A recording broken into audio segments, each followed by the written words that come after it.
Welcome to the boring training of the top 20 contract issues that we see on the daily. Andrew's going to be here to chime in. Gloria, our awesome compliance manager that gets you paid and gets you CDAs, is here to also chime in because this girl sees it all. And she sees a lot of things that are doing wrong and a lot of things that are doing great. So she's going to chime in where necessary. So I'm going to toggle back and forth between the 1 to 4 family contract and the presentation so you have an idea of where we're at in the contract. Okay? All right. Number one, the number one thing I'm seeing right now are repealed forms. Okay, so what's a repealed form? Trek every year or every couple years, they typically update their forms. So the biggest ones that you're going to see updating are the 1 to 4 family. The HOA here recently has been updated significantly, and then your lease forms, okay, the regular residential lease. Those are the main forms that I see. What do you think, Gloria? Any others that you see? Third-party financing, repealed form. So in the instance of leases, what ends up happening if you have an investor that you're consistently leasing their property over and over and over, you go back into the old transaction, the old lease is in there, and then you just plug and chug the numbers. Most of them, and I've been popped like 3 times, are repealed. So that's a big one that we see in repealed forms. So double check. So right here on the top right, you see where it says 11/7/22. It's kind of hard to see up there, but that's going to be the date, the most recent date of all the forms. If it's in 2022, most of them are 2022. Okay? A quick way to see if the form is actually active or not, you can literally get on Trek. If it's a Trek form, and you can just put in 1 to 4 current form, and it will pop up. Yeah. So you can compare it if you're second guessing yourself with Dot Loop, or you're second yourself with with zip forms. Zip forms always has the updated stuff in there. That's why I use zip forms, because it's always updated. Okay, so the way to get to that is go to texasrealestate.com and then click on zip forms, and all the updated forms are there. So if you've got them pre-populated into Dot Loop, that's when we see issues occur. Okay, it's because training for that coming up too soon for Dot Loop. yes, we do. Ashley Brown is going to do a great little training on Dot Loop for us. Okay, blanks not filled in. I have griped about this. Gloria's griped. Andrea, Julia, we've all griped about it. So Javier, we just talked to Javi about blanks. So when should you not leave a blank? You should never not leave a blank. You should never leave a blank. Never leave a blank. And the reason why is if you're a listing agent, a buyer's agent brings a contract and they have a bunch of blanks, it just leaves it open for interpretation. And they can, if you're going back and forth and you're negotiating, they can just sneak a little number in there and you don't even notice it. Especially, I see a lot of blanks on special provisions. Brokers, when we're talking about, let's see, this one's a big one. Let's see here. When we're doing required notices, if it's not in a mud area and it's regular Houston HCAD, put NA. Okay, put NA there. A lot of times, the brokers and sales agents put NA. Just put NA every single place that you're not filling in a number or a written statement. Okay, please, please, please. That is a big one. Property description. So this is a big one, and I know this sounds really silly, but right here, number 2, this is always filled out wrong or missing stuff. Like you have to put the lot in one, you have to put the block in one, and then you also have to put the section which is typically the subdivision and the section number.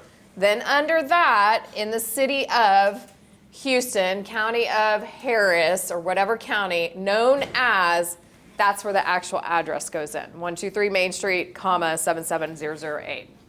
Got it? So really, it's just a legal description, guys. So I know a lot of people get that confused, but if you're looking on HCAD, there's usually a legal description side if you don't know, and it tells you exactly the way it should be written, and you can just... Yeah. Don't rely on HAR. Yeah. either. Don't rely on HAR for the property description. Always double check on HCAD, Fort Bend County appraisal, Waller County appraisal. Well, especially like new construction, it's really confusing sometimes, right? So like you may want to ask the builder, especially if you're doing a new home contract, how's your legal description written? Because it may not reflect on HCAD for you to actually find it. So just use your resources. If not, then like, I'm sure ping one of us to be like, hey, I don't know how to find this. We can try to help as best as possible. Yeah, yeah. And condos as well. So like condos, I tell them put. Speak up, Gloria, come on. Yeah, stand So up. on condos, they don't have lot and block most of the time, or they do. So what I would recommend is you put in section 2A, see section 15, which is special provisions, and you can put the whole legal description in there complete. Because if you put it in there, you're gonna break it up and it's not gonna flow very well. Right. And you're obviously going to be using a different contract for condo. Correct. This is a one that's single family.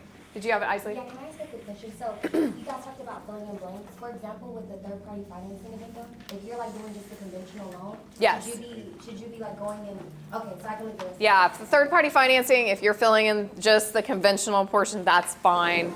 Make sure that if you're, on the very bottom where you're going to put the days, the 21 days or the 25 days on the very bottom, make sure it's, checking the boxes is important. Right. So, and how do you go about telling another agent like to fill in their part of the contract? Like Fill it in. You Don't. can even put it in your agent remarks. Any incomplete offers will not be Yeah. reviewed, will be rejected. Yep. Please make sure all boxes are checked. Anything that is blank needs to have NA.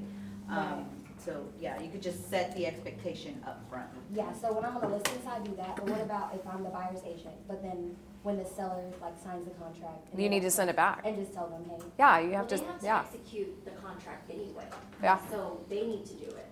Yeah. But if you're seeing things that are missing, I always just am very polite, send it back nicely. And if you're the listing agent, the way to get around this and the way to get around agents not doing their job as a buyer's agent, I always have a little PDF that I say, okay, this is the next gen information. This is my license. This is next gen license. I put that online in the attachments.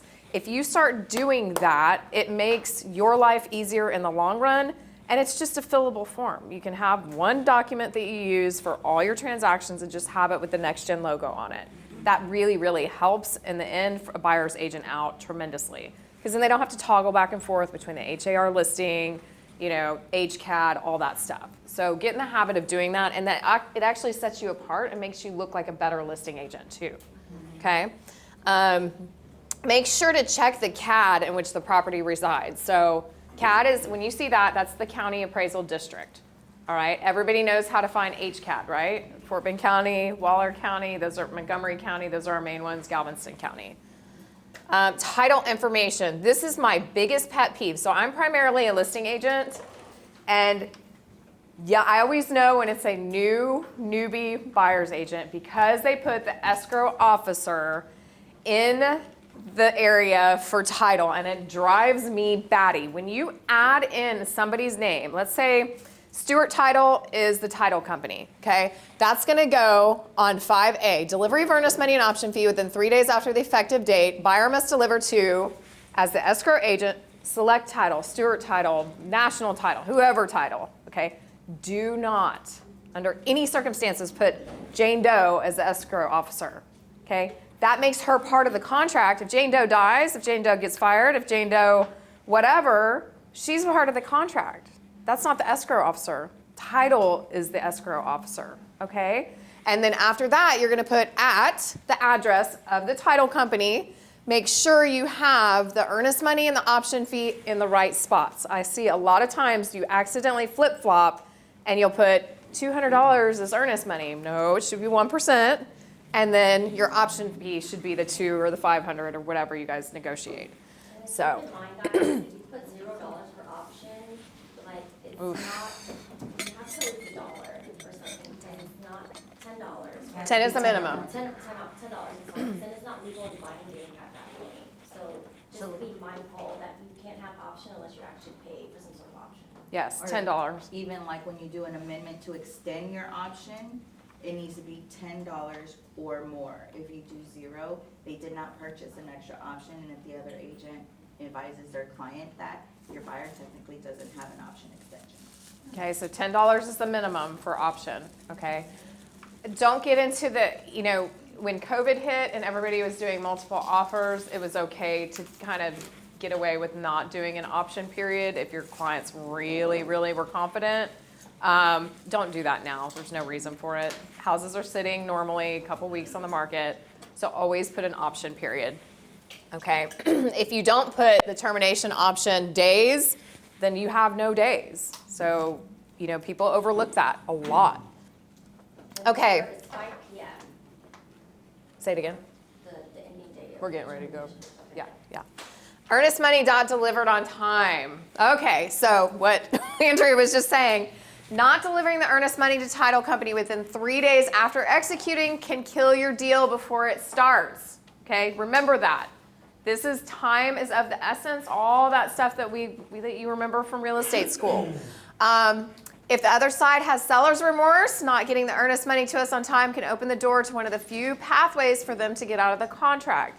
So make sure if you are the buyer's agent, I tell them, the second I go under contract, I said, I need that earnest money and option period to title tomorrow. I don't give them an option.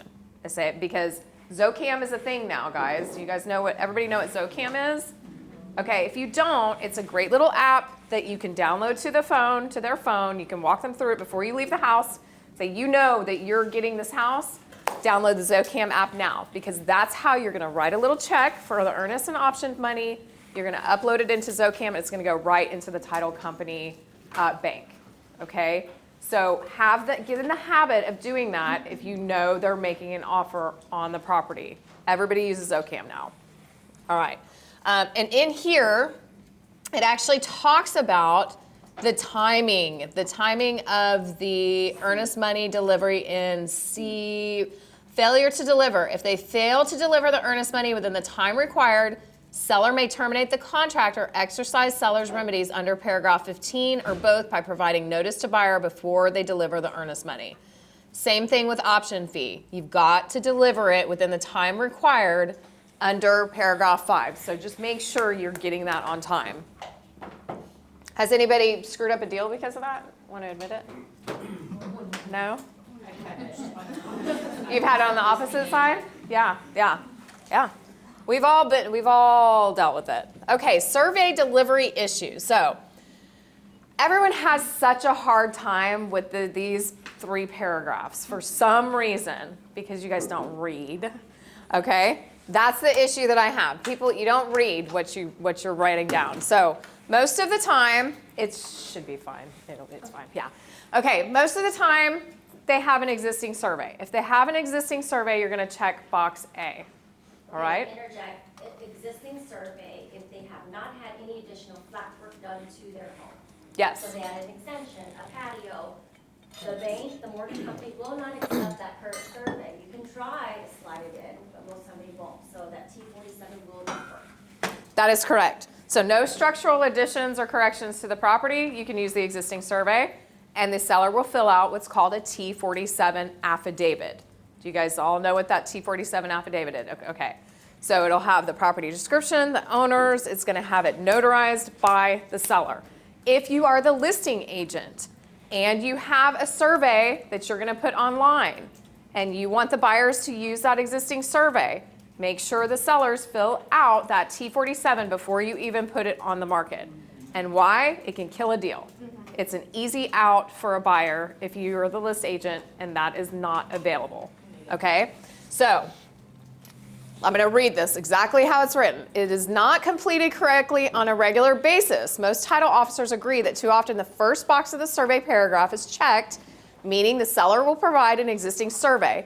And then the seller either doesn't have the existing survey or doesn't provide it with the affidavit before the deadline, and it can result in the seller paying for a new survey. What I also find is a survey takes a while to get, guys. Okay, it takes 3 weeks to come in most of the time. Sometimes it takes 4 weeks, like right before closing.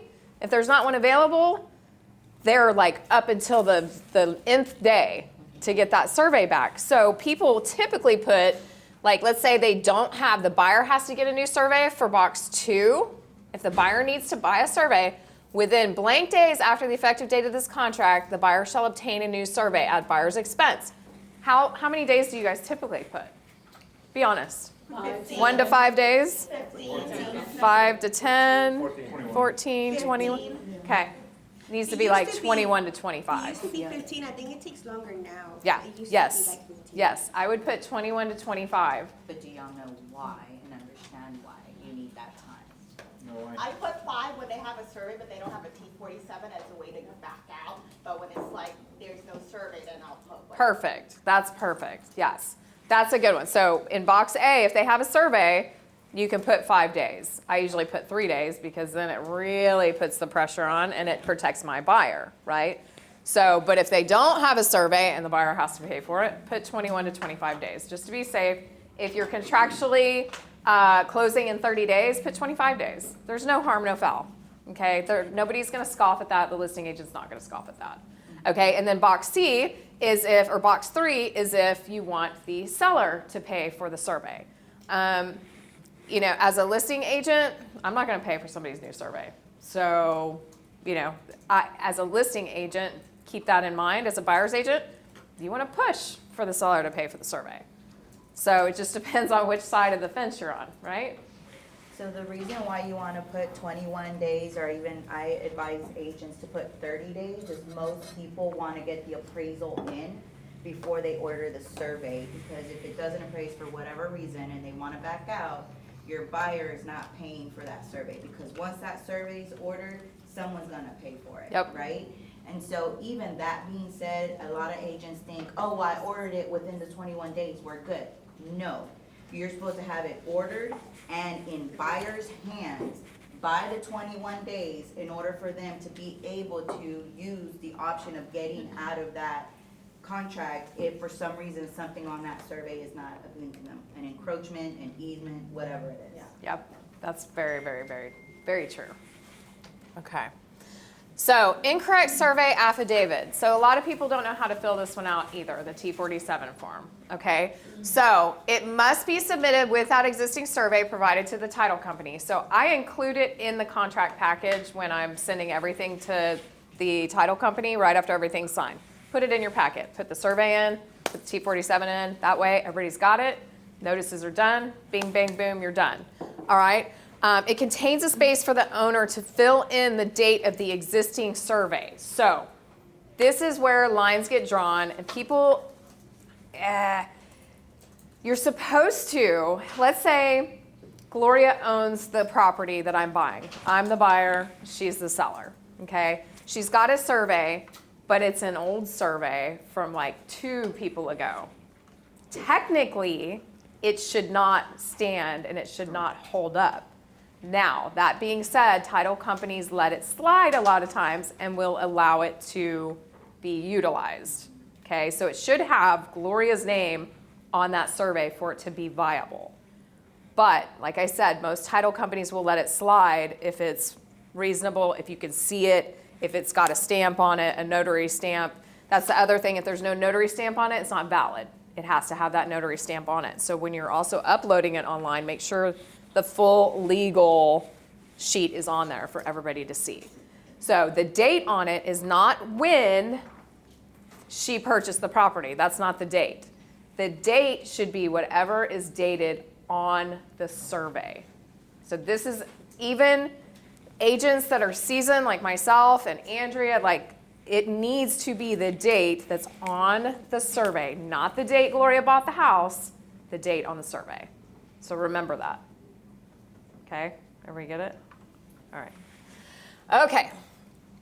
Seller's disclosure notice. Let's talk about the seller's disclosure. All right.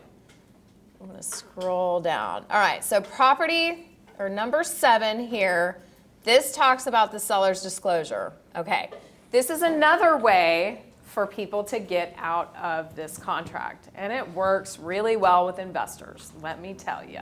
Because investors have a tendency to not fill out a seller's disclosure because most of them are lazy or too busy or they've got too many irons in the fire. So this one, if I'm the buyer, I put minimal days for that right here. I will put 2 days because I want to see that seller's disclosure. within my option period, and I want to make sure that I see every single thing that's been done to that property or that hasn't been done to that property. So the buyer has received the notice. If it's online, if you're the listing agent, you want to put that thing online before you list that house. And if this was my brokerage, I would require that that is done. So I would require, as your director of operations, you need to have that seller's disclosure before you even list it, okay? Because she's going to require that too. Like, she's a stickler on that. She wants to see the one that's not filled out by the buyer and the one that's filled out by the seller only. All right, so then the buyer has not received the notice. Within blank days after the effective date of this contract, seller shall deliver the notice to buyer. If buyer does not receive the notice, you can terminate at any time prior to the closing. So if I'm the buyer's agent and I don't have a seller's disclosure in my hot little hand, I will put 2 days right here on this, and I will get out of that contract all day long. Because if they don't deliver it within 2 days, I can terminate at any time. So remember that. This is another out for your buyers, okay? And the earnest money will be refunded to the buyer. That's huge, guys, and I've gotten out of multiple contracts because of this paragraph right here. If the seller delivers the notice, the buyer can terminate the contract for any reason within 7 days after the buyer receives the notice or prior to the closing. So let's say I do put 2 days, then on top of my option, I have an additional 7 days that I can terminate. So again, you got to think about those numbers. This is an out, all right? Whichever occurs first and the earnest money will be refunded, or the seller is not required to furnish the notice under the Texas Property Code. When would that be applicable? When do you not have to have a seller's disclosure? Wait. Okay, so foreclosure, what else? Estate and new construction. What if you're deeding the property to a family, for a family member? You don't need it. If it's deeded to, if we're kin folks, she's a mom, I'm the kid, she can deed it to me and I don't have to have a seller's disclosure notice, okay? That's the only other time. Foreclosure, estate sale, deeded to a family member, and of course, new construction. All right, let's talk about MUDs, PEDs, PIDs, LIDs, all that stuff. Because there's a whole lot of them that are now starting up. Page 4, where am I at? Here we go. Okay, so required notice is right here on number 11. The following notices have been given and are attached to this contract. For example, a MUD, WCID, a PID, a LID. Yesterday I had 2. My client is buying a property and there were 2. There was a MUD and a LID. Okay, do you guys know where to find this information online? Yes? No? No? Okay. Let me find that. So the form is not actually a track form.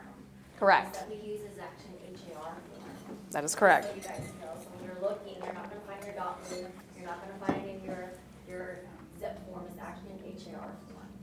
So when we finish this up, what I'm going to do is go into HAR and show you where to find MUDs, PIDs, LIDs, all that stuff, so you guys know, because that's a big, people are like, how do I find that? What do I fill out? It's very convoluted because there's really, nobody ever teaches you that in real estate. So Yeah. I actually uploaded a PDF of HAR telling you how to fill it out and where to find it on Basecamp. Where'd you put that? Is it in compliance maybe? In the message board that I get. Okay. Tips and- Okay, so look under the tips and compliance. Gloria's awesome and put the PDF for you, but it's also on HAR. So I'll show you where it's at on HAR. So if there's a MUD notice or whatever, you can't just write MUD. You have to put HC MUD number 180, whatever the MUD is. And do you know where to find that and see if there is a MUD? In the CAD, in the County Appraisal District, in HCAD, Fort Bend County, Waller County. It'll have a list of them on there, and the reason why we have to give those notices is because the buyer is being taxed on them. Okay, so they need to know what the tax rate is for that. That is why they're required, guys. Okay, does anybody know why we have MUDs? Water infrastructure. So the higher tax rates are gonna be in the newer construction areas because you're paying to develop the water infrastructure for that particular neighborhood.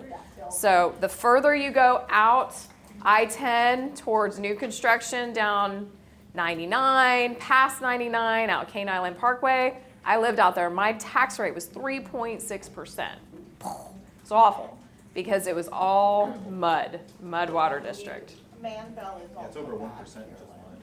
Yeah, 1% at least in just mud. There's And that's some why, places, like in the woodlands that have 2 muds. yes. So just be careful sometimes. Yeah. There are 2 muds. Yeah, I had 2 muds out there. The property in Sugarland that my clients went under contract yesterday had a mud and a lid.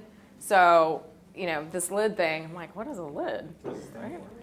I have no idea. Yeah. It's so new. It's so Yeah. new. Like I'm starting to see all these things, so I need to research and see what it actually is because my client signed it, right? But you're still going to use the mud form, okay? Can you explain the purpose of the mud again? Because I just recently. Yeah. For the developers and builders, basically, But even like older, but it's for long term, for neighborhood, like. Yes, so basically, so when you're doing a water infrastructure system out in an area that's rural, okay, so there's never been anything there before. Houston was a rice field. And so what the developers have to do is they have to come in and do the water infrastructure. They have to dig the lines, they have to dig it out, they have to do Sewer system. the sewer, all of that stuff. Okay, so that is what they're paying for, and they get bonds to pay for that. So when you're filling that form out, it says bond amount. That's what it is. So over time, it slowly dissipates and it comes down and it comes down. So the more people that move into that area, they're slowly buying down the bond with the taxes that they pay annually. Okay. Does that make But it's sense? From the initial of when they built it. Exactly. And so it'll slowly start to come down, but in those newer areas, it's going to take 40 years, right? For instance, like when you guys see, when you're doing a deal in the city, right, tax are usually 2.3, 2.6. Yeah. Because the infrastructure and the time already invested into the city's Right. already been done. So when you go further out, like to Katy or, Woodlands. I don't know, where Sealy, whatever it is, further out now, you're gonna see the higher tax rates for the muds, the lids, the pips, whatever it is, because there is no infrastructure. So Yeah. we have to bring that to the newer areas in order for it to pay eventually itself off, whether it could be our lifetime or kids' lifetime, we don't know, but that's the reason why the tax rates play such a huge deal when you guys are doing your offers with your clients and so forth, so you have to understand all that as well. Yeah. Right. And this is something to also think about when you're looking at those tax rates and you're dealing with a client that's limited in funds. So because right now interest rates are up and they have higher, and we are getting higher and higher tax rates, so their buying power has decreased significantly. So that's a big thing, you know, even when they're potentially buying a townhome, you know, the interest rates are up, townhome HOAs are high, and those are also increasing steadily for inflation. And so the buying power is steadily shrinking. So that's another reason why I tell people buy now, don't wait until a year to 2 years from now, because everything's going to be inflated at that point. It's just blowing up, right? So something to think about. Jamie, real quick. Yeah. Just clarity on the mud, we have to specify which mud for. You have to specify which mud. So yeah, on this little section right here, it needs to say whatever the mud is in the CAD, in the County Appraisal District website. If it's mud 180, put HC mud 180. If it's lid, whatever, you have to label it out. Most of the time, people just put mud, lid, whatever, and they move on. Right, Gloria? Yes, okay. We need to require for like in the city, like only if there's a mud or. Only if there's a mud, yeah. Only if there's a mud. If it's county water, or if it's city water, like City of Houston, you don't have to put it. City of Katy water, you don't have to put it. Some memorial. You put NA, there you go, Javi. Gold star, Javi. All right, HOA document deadlines. This is a big one. This is a big one. So HOA, where is that at on here? It just says if it has it or not. Yeah, further up. Is So it- that one just says if it's in a HOA or not. Yeah, there's a little Right box. there. Yeah, I always miss that little box. E2. E2. E2. All right, right here. Membership in Property Owners Association, the property is or is not subject to mandatory membership in Property Owners Association. I see that box not checked quite a bit. Make sure that you're checking that box. It's very important because if you check yes, then it also has to include the HOA addendum. Okay, the HOA addendum is also confusing for some people, and if I need to go into that afterwards, I can also go into the HOA addendum if you guys need help with that. If there is an HOA, the contract calls for the seller to obtain, pay for, and deliver HOA documents to the buyer within X amount of days. So if you're on the buyer agent side, you want those days very short. If you're a listing agent, I typically fill that puppy out. I will fill that HOA addendum out and have it online. It's a suggestion that they use it. You do not have to use it as a buyer's agent. Hear me out. You do not have to use whatever the seller or agent or the listing agent puts on there. You can do your own. All those are just suggested forms, okay, except for the notices. And the notices, but I mean MUDs, all right? It's a suggested form, so you can fill that out. All right, so Can I go over that one? yeah, we can go over the HOA for sure, for sure. Often the blank is filled in with a number that doesn't allow enough time, okay? A bad list agent, they'll go right past them. Good list agents are gonna notice that. Keep in mind that HOA resale turn times for management companies are business days, not contract days. So HOAs run on bank hours. They're very on their own time, yes, and they're very angry because they're consistently listening to homeowners complain about things, so they have an angry job. If you have a 14-day timeline on your HOA addendum and you execute on a Friday before Labor Day or long weekend, you're already putting your seller at risk. Usually the HOA management company will require a minimum of 10 business days for processing and will not start processing the doc until the seller has paid the processing fee. So also, processing fees are also negotiable. It can be a buyer or a seller that pays for that. So just remember that. It's always negotiable. Now, as a list agent, I always want the buyer to pay for it, right? Not my problem. You're buying the house, you pay for it. So that's typically what you'll see on a contract. That, guys, can kill a deal too. Oh, yeah. Because you're not paying attention and you click the wrong box and then your buyer's stuck paying these astronomical fees because they weren't aware. Yeah. But the seller kind of knew, but they're like, hey, well, you signed it, your buyer stuck out. And then resales for condos too is even worse. So just be conscientious when you're negotiating what that looks like and how you present it. Because if you click like, oh, well, seller's gonna pay, well, what are they paying for? Yeah. Because you really gotta get to specifics because condos are a really big one. And then big communities like Richland or Town Lake, those transfer fees can get pretty pricey too. And It's then- usually double. And then there's enhancement fee sometimes too. So Yeah. you gotta figure out who's paying for what. Yeah, yeah. Sometimes they have two HOAs. Yes. Yep. HOAs are, and now because of the new regulations, HOAs are required to put everything that they charge, all the resale certificate charges, all that stuff, they're required to put it online. So it's easy accessible for you to look up deed restrictions and on and on. So I will even include in my listings the deed restrictions. So there's no question. That way, if you have the deed restrictions up there, which is typically about this thick in a PDF that you can upload into HAR, then they're not going to request that you get a resale certificate because a lot of people want to see all those restrictions, all the covenants, all that stuff for an HOA. Usually that's like investors when they Yes. get that though. Yep. 9 times out of 10, people that want those kind of documents are usually investors. Very true. Very true. And then sometimes you just have a stickler buyer that wants to see it. So, yeah, my engineers always want to see. I'm like, really? Really? They're like, yes, I want to know if I can have a car in my, okay, whatever, dude. Whatever, dude. All right.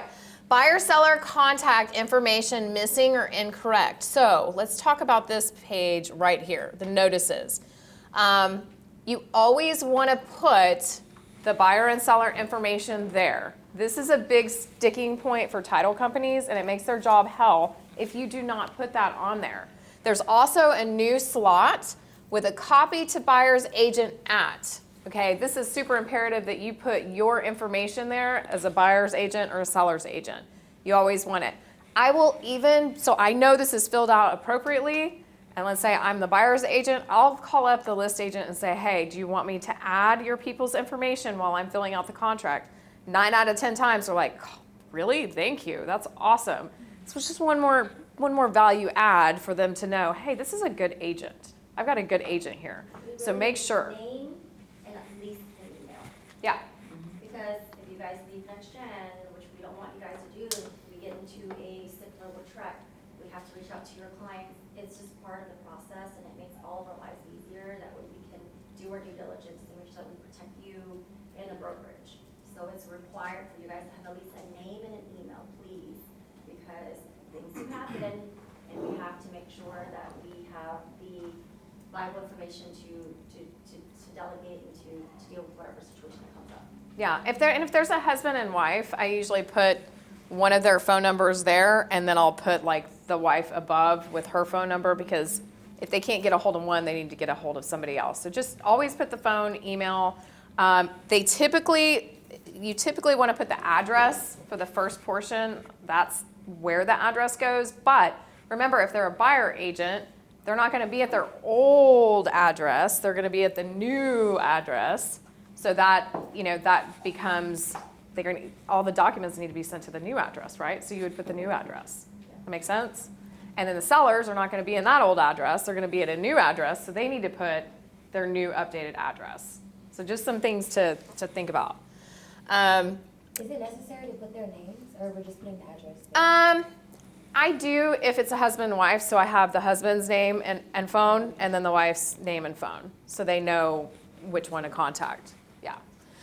Lack of additional contact information. So on number 21 too as well, include, if there's a coordinator, a transaction coordinator, like Gloria's a transaction coordinator, you can also include their information there. So that's where you would include it. The title company will then know to get it to everybody in this contact information. They're really good about this. They go straight to this page. When they get it, they go straight here when they're sending out all the notices, okay? So add your TC, because it's a guessing game if not. All right, section 22. This is probably one of the biggest places where Gloria sees screw-ups, yes? Okay, so if you check a box here, you need to have the addendum to go with it. It's imperative. Now, I know when there's a rookie, when they start adding in, see where it says other, the very bottom? The only thing on other needs to be non-realty. Don't put MUDs, don't put lids, don't put notices, don't put inspection notice, none of that. Wire fraud? Don't put wire fraud. Those are notices. This place is only for addenda. Okay? That's the only thing that should be here is addendum. Okay? So, if it's checked and you don't have the addendum with it, then we don't know if it's needed or not. So she's going to kick it back. And she's going to kick it back every time. Okay, now, if it's not checked and the addendum is included, you might get a little warning from her, but you need to check the boxes because it makes it a viable part of the contract, guys. All right? I have a question. So yes. I know you said the non-realty items addendum would go in that other, right? Yes. For example? Yes. So I had a listing agent tell me to uncheck that. That's not true. She's wrong. It was a he, but He. Yeah. he told me to separate it, and the reasoning, it sounded logical, but he said if we attach it to the contract, then the lender's gonna calculate it on the lending side, because it was for the refrigerator, washer, and dryer. So I don't know, does that make any sense? Is that even So- like, Typically, everybody puts 0. So as an agent, as a buyer's agent, to ensure that your client gets those items, yes, you want to attach the non-realty addendum. Because if it's not, the sellers can take those items. If it's not in place, they're not obligated to leave it. so it's gonna be in place, but they just didn't want it to be checked off? No, it's not in place if it's not on this contract, wow. is what I'm telling you. This is a legal binding contract, and Unless if it's it's not. on the MLS, the MLS can override a contract. No. No. Absolutely not. Certain areas it can. Absolutely not. No, that's not true. No. I just looked it up yesterday. Dude, that's a... If a commission is listed on the The commission, MLS, yes, it will override your contract.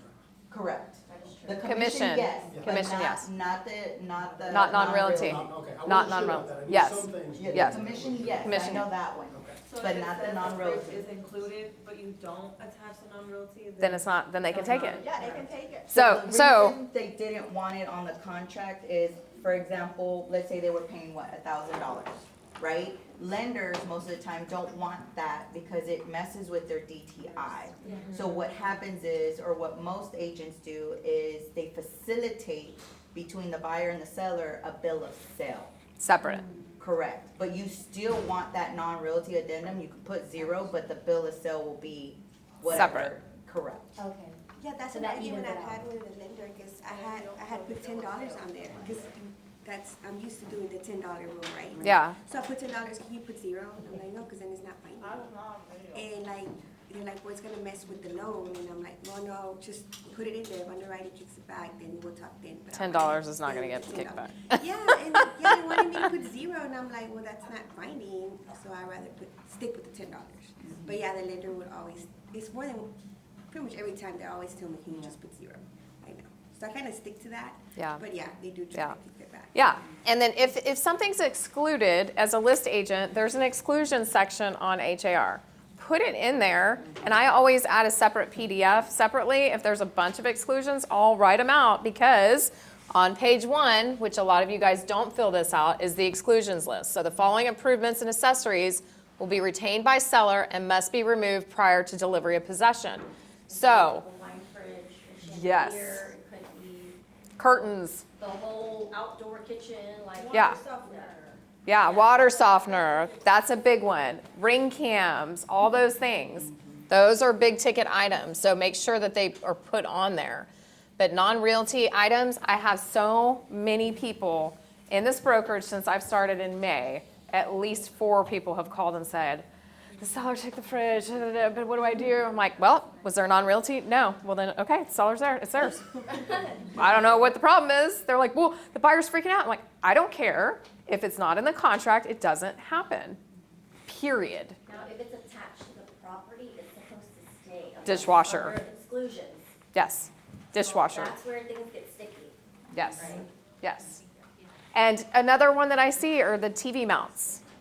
TV mounts, those are kind of one of those things where, like it's a TV with the mount, put it in there. Exclusion or non-realty. Yes, ma'am. Electric vehicle plug, that's a big one. Some of them take it with them. That is a huge one that I've seen here recently that people haggle over. And at the end of the day, it's considered a fixture, so it would need to be put in the exclusion list because it's fixed into that wall. It is literally, like, typically there's a breaker that they have, a breaker, but then it's plugged into that. If you don't really know, just put in a non-realty. Yes, They're like, I'm not sure if they're gonna take it or not, just put in a non-realty. Yep. So it protects you. yep, yeah. That's a really good one. I forgot about that. And ring cams The especially. cameras, yeah, I was gonna ask about Yeah, the Ring so cams. Like ring doorbells, like the wine fridge, things that I'm like, well, I don't know they'll take or not, even though they might be vacant and they leave and they'll come back.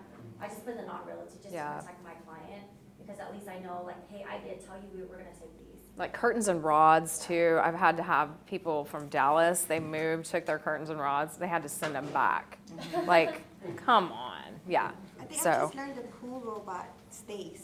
the pool You have to robot receive stay. it And you send her what's taken. Correct, correct. I just learned that. Yes, What about rentals? Can you apply that, like the TV mounts? for rentals? Yeah, if the landlord happens to have a TV mount in every room. So if there's TV mounts in every room, would I add those to the lease and say, on the page 1, it says, what are you leasing it with? Washer, dryer, fridge, TV mounts, just so you know, and there's a record of them being on the property.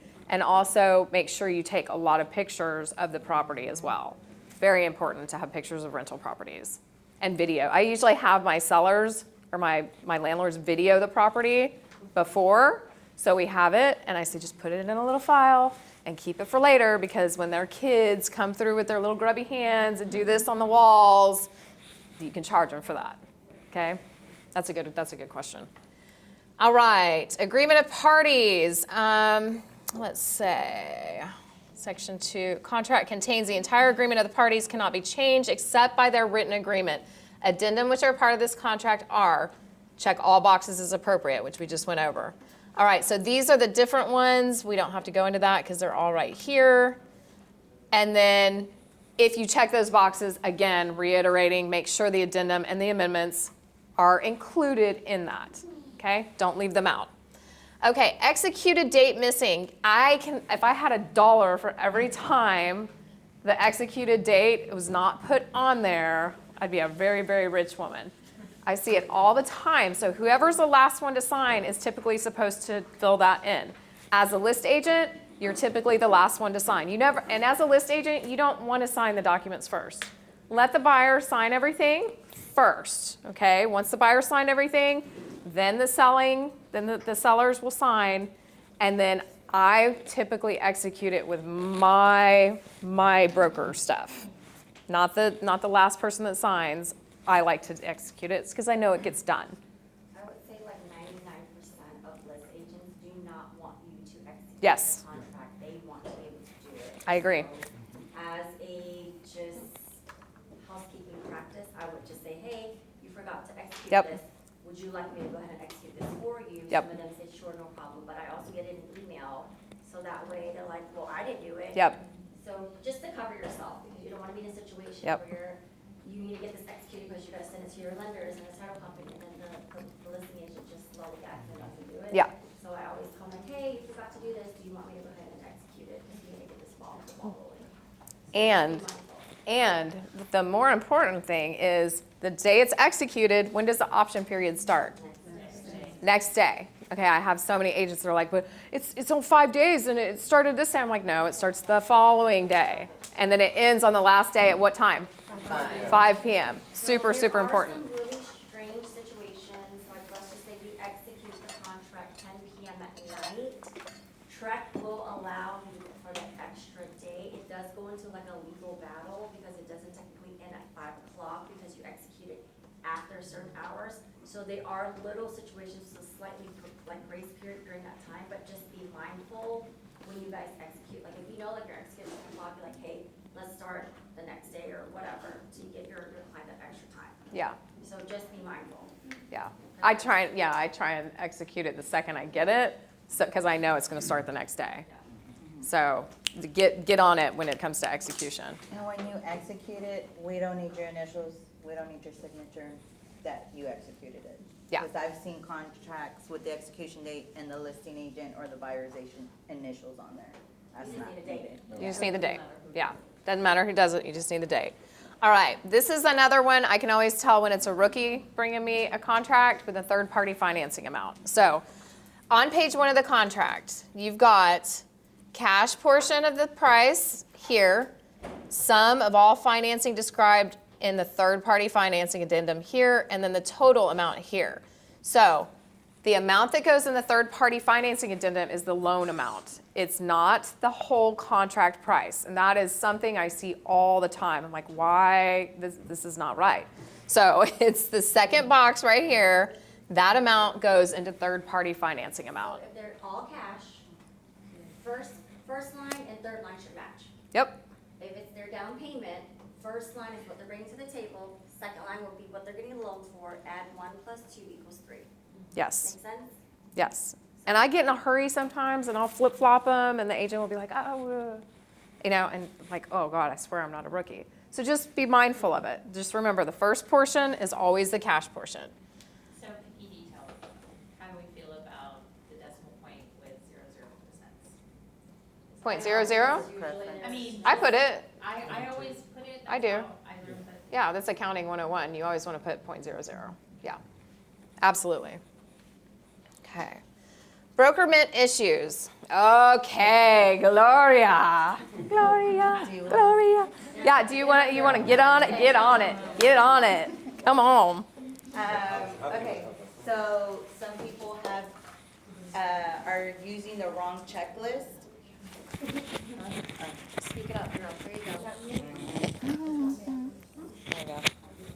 There you go. You know, you're signing up to be Vienna White, right? Some people are choosing the wrong checklist. It might seem silly to you, but it's not silly to me when I'm trying to follow a process and a flow. I look through at least 20 to 30 contracts a day, if not more, because I'm trying not to do nothing the next day. So if you have the incorrect checklist, I will delete it. I won't delete your documents. I don't want to be that mean. They will go into a section called unsorted. So if you need to use them again, you can upload them from there. But what I'm typically doing now is I'm making phone calls and saying, hey, you used the wrong checklist. And if I don't call you, it's because I'm going to send you an email and you'll get an email. So just forewarning you, it will be deleted and you'll have to just add the checklist, appropriate checklist, and re-upload those items to that. Do you guys know what she means by checklist? Yes. Like apartment or buyer's agent, list agent, okay. Because it defaults. Yeah. And I think it goes like Apartment. It's apartment, yeah. So then when you have a resale, that's probably not the right checklist. Okay. Another thing that I've noticed is people are not putting their commission instructions in that placeholder. That's okay, not a problem. I'm going to assume if it's a lease, it's 50-50. If it's a contract, it's 3%. I have many people, actually I spend most of my day correcting CDAs and looking back at files that I've already looked at a week or two before. Because, oh, I forgot to add this in there, or you want to send me an email. It's great if you're going to send me an email, but I'm just going to read it, respond, add that to the commission notes, and then when you do, email me back again. Because it is your responsibility, guys. It's your responsibility to add the proper address. It's your responsibility to add the closing date. That will delay your CDA, because when I'm looking at files, my priority is for people that I've already submitted and they're about to close in that same week, because we want to make sure we get that CDA out. So if you don't have a closing date, then I'm like, on to the next one, which one's closing the soonest, right? So you need that closing date in there. For leases, the closing date is the move-in date. Why? Because when they move in is when they're turning in their first month's rent and security deposit and all that stuff. I think it's the first month's rent. So that's why that's the closing date, which is the moving date. A lot of people say, I submitted, why don't you see it? If it says upload, that means the document's there. When it says pending approval, that means you sent it to where I can go in and review it. That is the little green button that says action, and then there's a little thing that says submit. That's how you submit something. Just because you uploaded it doesn't mean that it comes to me for me to review. Now, that being said, you don't really need to hit exempt on any of the documents unless, I don't know, there's a reason, write me a note, and then we'll talk about it later. But typically, let's say, for instance, it's not in an HOA. I don't need you to exempt it. Just leave it alone. Lead-based paint. Lead-based, I don't need you to do that. Because people are exempting it, don't have no other documents, and so when it's exempt, it automatically goes to me to review. So then now I'm sending you notes. I'm wasting time sending you notes. Hey, I can't review this file because I don't have any of the other documents to review. Okay, so don't exempt unless it's necessary and you have a note, and write me a note about it. I think that's about it, if you can think of anything else for brokerment. And so if she rejects something, go ahead and get it done, but if she does reject it, you still have to, when you re-upload, you still have to go back and submit again. So just remember that. That's probably the biggest issue that I see of why people don't get their CDAs is she'll reject it 2 weeks ago, and then you finally add it in 2 weeks later. You're waiting for your CDA, and she's like, what are you talking about? I have nothing to review, and you have to resubmit. Mm-hmm. So that is, I would say that's probably the number one reason why CDAs are delayed is the resubmit button. Also, yes, so also then you reminded me, my notes, that's why I have a specific section that says file review notes. Most of the time it's just go look at the rejected notes, which is on that particular document. You have to click on that document to get those review notes. In order for you to get notified as soon as I review it, you need to have your notifications turned on. Yeah. There is a notification email that you will get that says, hey, she reviewed the file and this is what happened. And then you're not waiting and saying, like, well, I didn't get a CDA, and then you check and it's rejected. And then I have people calling me and texting me and emailing me, where's my CDA? And I will politely and kindly as I can tell you, submit it, and I will review it the next time I'm in files, because I'm not, I don't sit in front of my computer waiting for people to send me files. Like, I got other things to do. Y'all got things to do. So, like, you know, we got to work with each other here. I She does do it my bit. daily. Like, it's daily. So there's no excuse for you to not get your CDA on I time. think the best practice is honestly, as you guys get executed files, just to go ahead and load it into Brokerment, and Gloria you can submit it and she can approve it. So you can build that time up until when you actually get your CDA, all of that's already been approved from like the entire month span, right? Like, you got an execute contract, okay, put it in. We got an amendment, put it in, and you can submit all of it and she'll approve each one. Yeah, and then eventually you'll get to your CDA, and you'll be like, hey, I don't have anything really to submit besides like the T-47 or like the closing documents, and it just makes your life a lot easier too. Right. And if there's an amendment for like a price change or a closing date, update your closing date. And then also update your price. When I generate a CDA, and I'll give you an example, it's a listing, and the listing was 500,000, right? Or yeah. But the offer was for 450. You never updated the price. I reviewed, looks approved, great, and I go look at the commission notes. All it says is 3%, awesome. I generate the CDA. The CDA is going to generate off of that 500,000. So I need your responsibility to update that. Because if I take the time, again, to go back and review docs, because when I'm reviewing docs, I'm making sure the boxes are filled out right, it's executed, there's signatures. So yes, I see that there's a price change, but I'm going so fast that by the time it's everything approved, I'm like, okay, good. I'm not keeping up on, well, let me go see, double check again that they got a price change or they got this. Yeah. Like, I'm not going to do that, because once it's approved, it's approved and that's it. And what's happening is I approve something, something's rejected, and then it's resent to me, and then I only look at that one thing, and then, okay, great, it's all approved. Now I'm creating a CDA, but the price is wrong. Yeah, so in here, so what she's saying, this is a contract I just did yesterday, so I would go in, let's say we get through our option period and they want 10,000 for in repairs, I would go in, I would edit it, and I would change the price here. Okay, that's where you're gonna change that price. Or Now, add the closing date. and the closing date, make sure that the closing date is in there. My closing date's August 31st, okay? Don't forget too, like if you guys are getting concessions back, transaction coordinators, Yes. anything in that where Gloria's gonna have to finagle your CDA, please put it in your instructions for the commission notes, because if not, we're not gonna know. Yeah. I'm just going to assume it's 3%, and there we go. Now, I will also say, I know there's a section when you're creating the property where it asks about commissions. The total gross is what the broker is going to get. So typically, it's either going to be 3% or it's going to be 50% for leases. The only time you're going to put the full amount is if you're a landlord agent. So like the listing agent for a lease, because we get the money and we have to send that money over to the tenant's agent. That's the only time. So they, and It's a little funky sometimes. oh yeah, that one too. And then it'll ask you to select what side you're on. So whatever side you're on, just add next gen. At this point in time, it just makes it easier and cleaner for me to start from fresh. So I don't need you to add your name. I don't need you to add any kind of percentage. If you have a transaction coordinator, because I've had to call transaction coordinators, they start plugging in these numbers and they mess up these CDAs, and then we're having agents come back to us like, why is this amount not accurate? So my best suggestion to you guys would be just put that you're either on the listing side, buyer side. You don't need to add your name. You don't even have to add the other percentages if you don't want. But please leave me the notes and let me know, hey, my buyer's paying for the transaction coordinator, or I'm paying for the transaction coordinator. This is how much it is.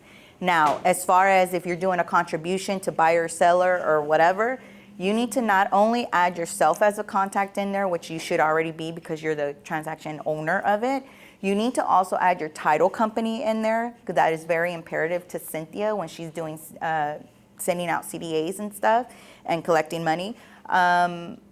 You need to add your client, and then that way if you say, hey, I'm giving them $1,000, I can just click, click, click, done, right?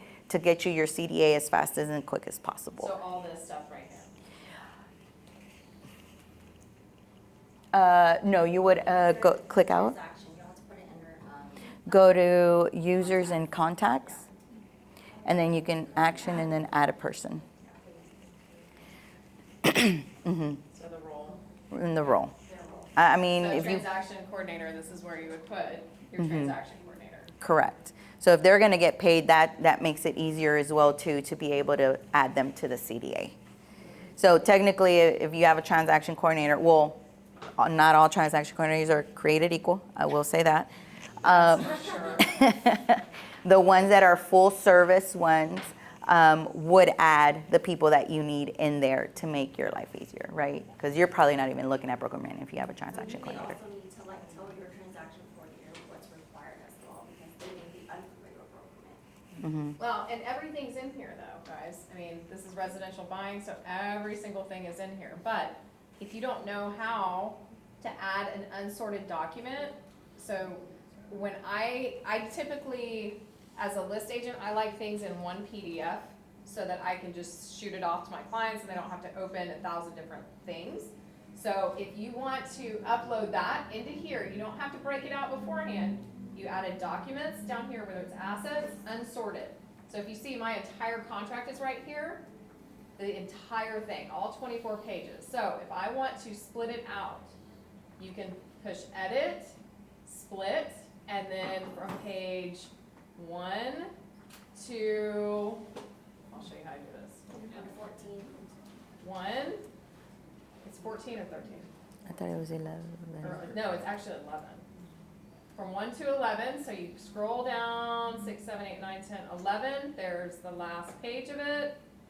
And then I would put 1, Well, you can attach it right there. So put executed. oh, I see I already did it, so it would be the executed contract, and you So put that that way it there. automatically links to that file, Yes. so you don't have to find a sorted Yes, yes. So you And don't then have at to, the very end, you can split. If there's even more, you can add another line, you can add another line, you can add another line. And then when you click split, it splits it all out, and then guess where they go? All nice and neat, On your all checklist. right here. Everything's right there. And then that's where you can go to double check, and then you can hit action, And then action, and then that where you can go to submit. yep, and I've already submitted, so I'm just waiting for Gloria to look these over now. Okay? But if she rejects, then I'm gonna have to re-upload and then resubmit up here in the action button. Gloria, do you mind going over about intermediary and relationships, so that way everyone's clear and concise in what that looks like? okay, so intermediary is, there are 2 agents, okay? And these 2 agents are both from Next Gen Real Estate. So right here, here, I'm gonna open it up. Excuse All me. right. And so we'll talk about a residential. So when you're intermediary, all the information is going to be on one side. You're going to check seller and buyer as intermediary, and you're going to add the listing agent first, and then the buyer's agent, which is also the selling agent, your information is going to go there. Okay? It goes all on one side. That's for intermediary, and then also for, I see it a lot in leases. So make sure, you have that signed. The intermediary form should be sent at the time of offer, because you're going to know what agent you're sending it to. Or when you're sending over, any kind of application or anything for a lease. The representation disclosure is when you're the only agent. You're the only agent involved. There's no other agent. They don't want one. So you will be facilitating the transaction. I know it's silly, but it's very important that you use the proper terminology, because in the state of Texas, it is considered illegal to do dual agency. What does that mean? When you tell your client, oh, don't worry about it, I represent you and I represent you, then you're illegally representing them. I've had many people add 2 checklists, one for the landlord, one for the tenant, and they got doc signed for both of them. And I immediately call and explain what I'm explaining now. Representation disclosure, you're sending that one particular form to the party that you are not representing. Typically, I see it a lot in tenants, not very much in contracts, but it happens where buyers come and they don't want an agent. And that's fine, but you give them that form saying, hey, Mr. Buyer or tenant, I only represent the seller / landlord. I just want to make you aware, and you treat them like a customer. Factual information, anything like that. I've had agents say, well, can I write the contract up for them? Yes, you can. And because your fiduciary duty is to the seller, you make that contract look as amazing as possible for the seller, because that is where your fiduciary duty is. Okay. Right. Now, if they decide to review it and y'all negotiate, great. If not, then that's on them because they didn't want representation. Yeah, so this document would say too, if I have a lease and I'm a listing agent, and let's say Jane Doe wants to rent it out, but she doesn't have a real estate agent, then I would put to Jane Doe from Next gen. Next Gen, not you, Next Gen Real Estate, because the broker owns the file, and then I represent the seller or landlord. Mhm. Okay? And you can put the seller's name here as well. So you're only sending that to someone who's not represented? Not represented. Correct. Yep. And it's, like I said, 9 out of 10 times, you don't want to get yourself in trouble. 9 out of 10 times, I would say for a lease, this is fine. But when you're doing a sale, contact somebody that you know in the brokerage and say, hey, I'm going to give you a flat fee if you represent these people for me. $1,000, whatever. I don't care. But just, I would do that because it takes the heat off of you. It takes the heat off the brokerage. Everybody's represented fair and equal. Okay? Any questions on this form? Thank you. Okay. Anything else? You guys wanted to see where the mud stuff was, right? Mud?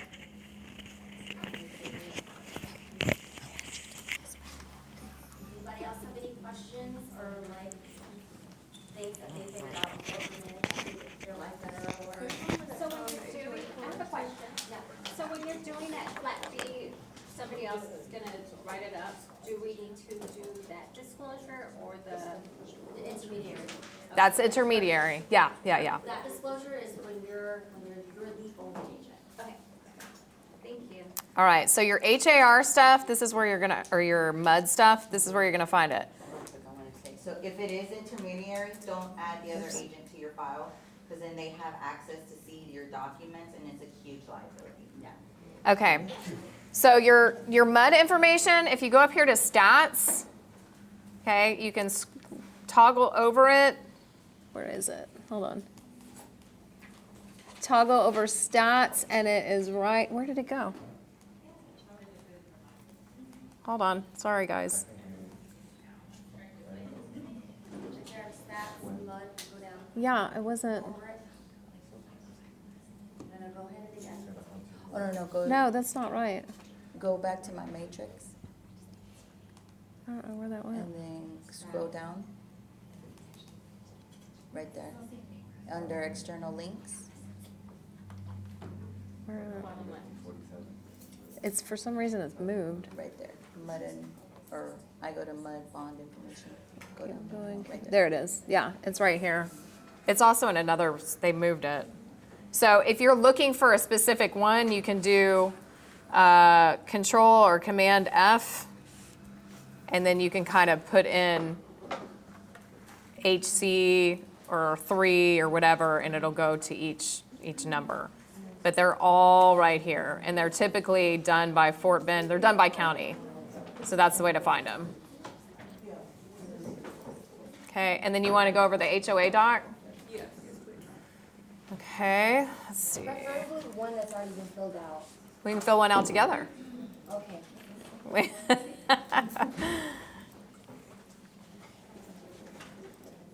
In fact, I think I have one filled out from this document yesterday. All right, here's one that's filled out so you guys can see. Okay. So the address, obviously, the Property Owners Association, which is FCCA, LPC. Typically, the list agent is going to have that listed. I always double check. Now, there's 4 different boxes you can check. I typically do buyer does not require delivery of the subdivision information, number 4, but a lot of people want to have the resale certificate done. And it's up to you, it's up to the buyer, it's really up to the buyer, to be honest. If they want to know what the HOA has to say about the property, if there's any liens on the property, that's what this check's for, is for liens. okay, on the property. So you would check box 1, that means the seller is gonna pay for it. A lot of times this doesn't fly. If you're the list agent and I see the seller needs to pay for that, I'm like, no. If your buyer wants that resale certificate, the buyer can pay for it. And I'm just pretty much, no. Don't the liens come up at the title company anyway, though? The liens come up at the title company, but this is also, they get every document that's ever been developed through the HOA, they send it to them. So as a list agent, so I don't have to deal with all this, I just go to the website and download the covenants, the deed restrictions, I download it all and say, here it is. There's no reason for anybody to pay for it, it's all online now, right? So if you want the seller to pay for it, you would click this box and I would put 21 days minimum, okay? Second box is the buyer shall obtain and pay for it, which is what, as a list agent, they can pay for it. Okay, or buyer has received and approved the subdivision information before signing the contract. Any other questions? Are potted plants technically part of it? Potted plants are those are non-realty. Yeah, they can take their potted plants. But a lot of times they want it to be known they're not going. This place was like a jungle and they were really expensive, so that's why they added it. I had somebody added on offer. That they wanted it. Yeah, yeah. Last time I moved, they wanted all my potted plants, and I was like, no. Good try. Yeah. With the non-realty items, what is your practice? Do you put a serial number? How do you specify like that? You should, like non-realty, you should be pretty specific, but I will put existing stainless kitchen fridge. If there's a garage fridge, existing Samsung white garage fridge. You want to be specific because I've seen people try to do the bait and switch, and I'll get in there during the walkthrough and they have like a GE crapper when it was a Samsung nice, thing before, and they switched them out. Oh, wow. What I started to do is I found in the MLS photos on his day. Yes. Is that okay? Yes. You can use the MLS photos for that as well. I just say it. Yeah. Okay. Yeah. Just protect you. The more information you put, the smarter you are. Yeah, it's so hard to remember to write down the serial number. Yeah. I mean, you don't have to write down serial. Pull up the whole. Yeah. We'll take a picture. No,